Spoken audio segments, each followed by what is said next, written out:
Welcome back to my channel. Let me take this wristband off because this is my wristband from work. But welcome back to my channel. Y'all, this wristband is stuck. Welcome back to my channel. Y'all should already know who it is. Rika Rodrika, the CEO of iTasty Cosmetics, Six Figure Tasty. I am so happy. I'm just so happy. But first off, I want to say, if you're watching this video right now, I appreciate you. I don't know how you happen to stumble across this video, but I appreciate you for taking the time out your day to watch my video. And if you're not subscribed, what are you doing, sis?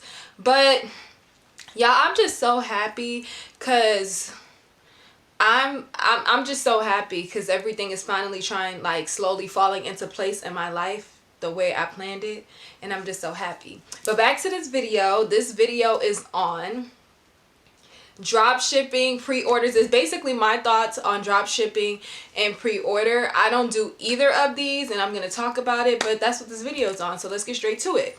Okay, so drop shipping to me is basically when your supplier, somebody orders something from you, it's not on hand, and when somebody orders it from you, you then contact your supplier, and your supplier then ships it out, but they ship it out directly to the customer instead of you. That's basically what I see. Like, that's basically the easiest way to explain what drop shipping is. It's basically the supplier, instead of shipping an item to you, they're shipping it directly to your customer. Now, I personally don't do drop shipping because I've seen situations where, especially when it comes to hair, the supplier, they will not send the same quality. So for example, I want to see what I'm sending my customers. I don't want my customer to order something from me and then my supplier ships something out and it's not the correct item, especially when it comes to clothes, because I know a lot of people do clothing drop shipping when it comes to clothes, and even they have not seen the item. They just sell clothes. They've never seen the item. The supplier sends them the stock photos. They post the stock photos. People want it. And then when the customers actually receive the items, it looks nothing like what it looked like in the stock photo. And then that's just more headache. So I don't do it to eliminate the headache. I like to see what I'm shipping out, so that way if there's an issue with your order, we don't got to deal with the third party. If I'm drop shipping and my supplier, because y'all, when my suppliers, they be sending me the wrong stuff sometimes. I've had one time my supplier sent me the incorrect amount of hairpins. I was doing, usually whenever I get my stuff from my suppliers, I trust that they gave me what I ordered because we have that relationship, and I'll just go ahead and update my website inventory. But then I was doing an order and I was down to the last couple hairpins, and I'm missing 4 hairpins. The hairpins were in the same box from when I received it because I sold out that fast. I never took it out the box. I never put it nowhere. It was in the same box, but for some reason I was missing 4. I kept checking and checking. Maybe I was missing 4, and I contacted my supplier. She did end up shipping it out with my next set of order, but at the end of the day, it's like, if I was drop shipping those hairpins and she shipped it to my customer, what happens when the customer says, hey, I'm missing this, this, and this in my order, and you don't know whether the customer is lying. Your supplier claims they put everything in the package. It's like, you don't know who's lying, the supplier or the customer, because sometimes customers be trying to get over. But I hope I'm making sense. Like, you don't know. Your supplier could send the wrong color. I've had suppliers send me the wrong item. They've sent me a damaged item. There was one time I was selling the basketball purses. The first purse that I opened up to take my product photos with to update my website, the inside of the bag was all ripped. I was like, no. I mean, I kept that purse for myself because I was just like, well, it's gonna be a display item, but the purse was literally ripped on the inside, and I contacted my supplier and said, the picture's like, you sent me a damaged purse, and of course she sent me another one, but it's like, what if that was a customer that sent you that picture? Would you have thought they damaged it when they received it, or would you want to believe your supplier? It's just too many parties involved. Another reason why I don't do drop shipping is because it's hard for the customer to identify where it's from. I received an item recently. I have no idea where it's from. I don't remember ordering it. It's a clothing item, and it don't even look like something I would wear, to be honest. It's cute, but it don't look like, I like to be naked, but the item is like a long mesh dress and stuff, but it's gonna look cute, but I'm just like, I don't know where it's from.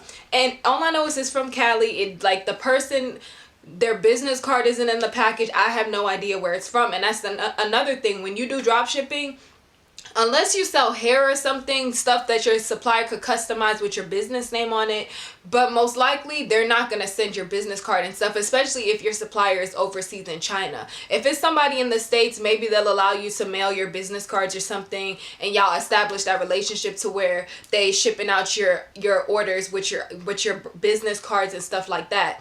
But if it's a supplier all the way in China, most likely your business card and your stuff is not going to be drop shipping to the customer, so they won't have no way to recognize who the item is from unless they remember where they ordered it from. Now, the next thing I want to talk about, let me make sure I got to look in my notes.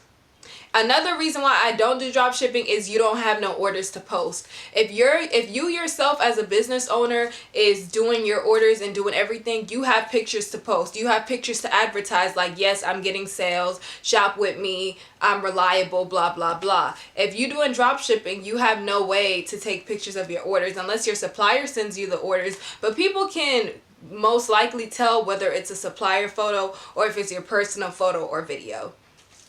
But I mean, drop shipping, like I said, I personally don't do it, and I don't ever plan on doing it. But I know people have said they do it because they're lazy. They don't want to have to deal with the inventory. They just don't want to deal with none of that. But I'm fine with dealing with all that because, like I said, I like to see what I'm shipping out to a customer. I don't want to depend on my supplier to send something and then it's not correct and then I got to deal with it. So now, as far as pre-orders. Pre-orders to me is basically when a customer could order something that's not on hand or that's coming in, and then like they've already paid for it. So it's kind of like drop shipping, except the item is not shipping directly from the supplier. It's still coming to you, but they can go ahead and pay for it in advance. I attempted to do pre-order once and it was a hot mess. I don't plan on doing it ever again. If you've been following me for a while, I used to sell the first slides and the sets. Maybe I might sell them in the future, but there's just too much of them. It's too many colors, too many designs, too many sizes. And I can't keep every single size in stock. I can't keep every single color in stock. So I decided to start doing pre-orders to where you can customize your order. There's an MOQ of 3 and you customize your order, and then I order it from my supplier. But the thing with that is, with my supplier, if I ordered just 3 from her, I would not be paying the same price, because usually in the past I was ordering 100, 150. Now if I'm ordering just 3, I'm not going to pay the same discounted price I was paying for 100, 150. So now my prices are going to have to go up because I'm just buying 3 items, and just 3 items shipping is expensive. So that's why, but like I said, it depends on the item you're doing. I personally, it was a hot mess because like I said, I had customers stating at checkout, customers, like I tried to make Monday the order day. It was just a hot mess. It was just a hot mess. I've seen people's stories and stuff on it, and yes, pre-order is good. That way you're not stuck with all this inventory that you might not end up selling. Because, you know, sometimes you order too much and then you have stuff sitting around. With pre-orders, like, okay, I don't have this size on hand, but you could go ahead and pre-order it and pay for it. Now, if you're going to pay the same price you usually pay, but most likely if you're just getting a couple items from a supplier, you're going to pay more than what you would have paid if you just ordered in bulk. But that is it for this video. I hope, I'm looking at my notes, but I hope I answered anybody's questions they had as far as drop shipping or pre-order goes. Those were just my experiences and my thoughts on it. Like I'm not an expert at drop shipping and pre-order. Different suppliers do different things. I'm just speaking on my experiences and my thoughts on those 2 topics. So with that being said, make sure you're subscribed and like this video if you are not. Subscribe if you're not already subscribed, and be sure to like the video. And we are back with the back-to-back videos.